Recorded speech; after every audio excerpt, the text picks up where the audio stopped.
Hello. Why do so few women become airline pilots?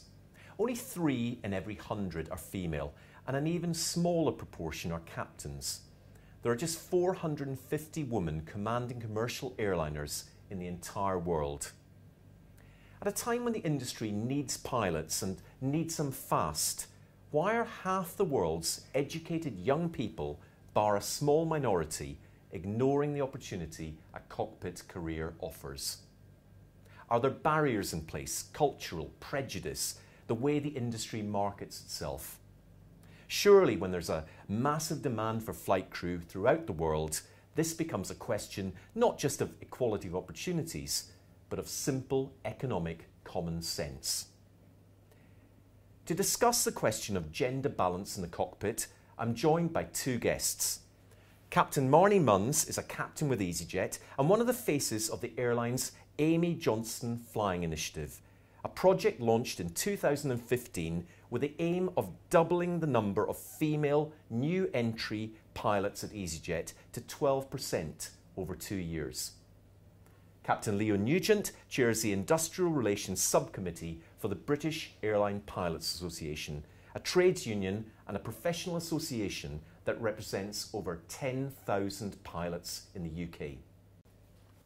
Captain Nugent, how many of your members are women, and is that something that that BALPA is happy with?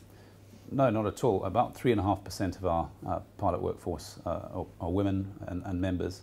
We're very fortunate to have a very good representation of the workforce as members from the female pilot community, but we're absolutely not happy with the overall level of participation, and a great deal of work and focus needs to go into understanding why that is, both on the recruitment side and inspiring new commercial pilots, but also on the retention side, and as to how pilots are not being retained within the industry adequately. Okay. So, Captain Munns, EasyJet's now stretched its earlier target to 20% of new cadet pilots being female by 2020. Why is this so important to EasyJet, and why do you think you've been successful as an airline in doing this? Well, we've managed to stretch our target to 20% partly because we were so successful in the first round, where we aimed to go from 6% to 12% with our new entry pilots. And we've been successful in a much shorter space of time. Having a 30% increase in the number of applications for the scheme has meant that we've actually decided that we're going to start being very ambitious and create more interest by going up to 20% by 2020. And why do you think EasyJet has been successful in this? What have you done that perhaps some other airlines haven't done? Well, we have gone out into the community, and actually we're doing a lot of school visits. We are promoting the role, being very visible with the role, and basically making the women's pilot uniform very normal. And that's what it's all about, is making this job accessible for women so that they're interested in applying. And I think that's where historically in the past they've been discouraged from applying, whereas now we're saying, you know, we've actually even called a scheme after a very influential aviatrix, Amy Johnston, and let's try and encourage more applications. More applications means keeping the standard high for an industry that needs pilots. Captain Nugent, if I could ask you, what role do you think organisations such as BALPA worldwide have in encouraging more women, more girls, I guess, at school, at high school level, to consider a career in aviation? Well, BALPA is a grassroots organisation that draws its activists from the active line pilots, and we're very inspired by Captain Munn and others like her, who've actually are great role models for people to look towards. Whilst we stand on the shoulders of those who've gone before us, BALPA wants to understand currently where the issues are in terms of recruitment, also, as I touched on earlier, in the area of retention of talented female pilots within the industry. Because something that's obvious to us is the fact that you can't grow pilots overnight, but that experience is many years in the earning, it's hard-won experience, and as soon as pilots leave the industry, that's a great loss to the industry overall, and that is happening disproportionately with female pilots. And you think that is clearly a problem where perhaps women are considering a career going into it, but finding that for whatever reason they don't choose to stay with it long term. What do you think some of the factors are behind that? Well, I think some of the factors are really a lack of creativity on the part of employers to understand some of the requirements that female pilots have, maybe specifically with regard to balancing family life and the professional career. It is a career that requires a great deal of effort to maintain, but at the same time, one of the myths that we need to bust is that the piloting career and having a family are two exclusive things. It's something that you can actually participate within the success of aviation, but also within having a great female pilot community.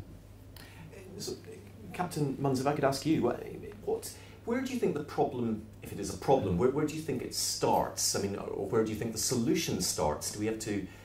How young do we have to capture girls and convince them that aviation is a career? I mean, perhaps by the time they're at leaving school or at university or even starting in the workforce, it's too late. I mean, when does the passion, when does the interest have to start? There's a couple of things. It's never too late to become a pilot, and that's something that EasyJet we welcome as well.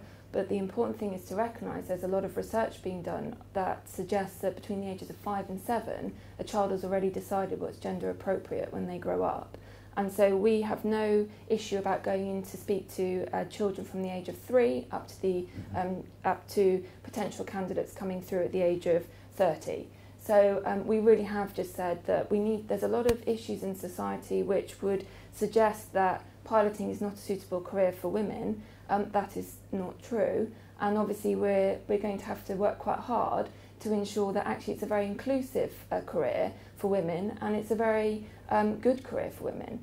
And having a family and having a career, as you mentioned, is not an issue. So as I would say, going back, that we go from the age of 3 up to the age of 30, 40. So it's very inclusive. So never too late. No, it's not. And the thing is, what we've found in all the work we've been doing is by going to schools and talking to our primary school classes, the teachers have come up and said, I actually would like to be a pilot, how do I go about doing that?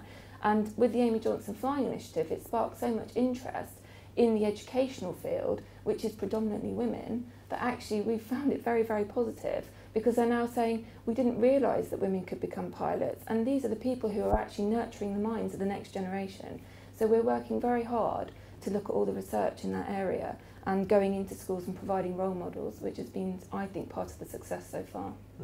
I mean, what EasyJet has done has been very impressive. I mean, how long?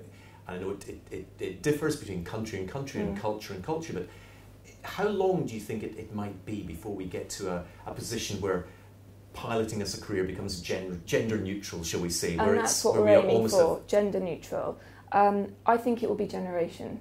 It won't happen overnight, but we have to start somewhere, and it's about taking positive action, and that's really key at the moment. It's not in the past, there has been no positive action to encourage women. And now that we have a closed flight deck door, we can't inspire the next generation by inviting young minds into the flight deck to say, look what we do, look at this amazing scenery, look at the landing we're going to do, and the excitement of it, which is how I was inspired.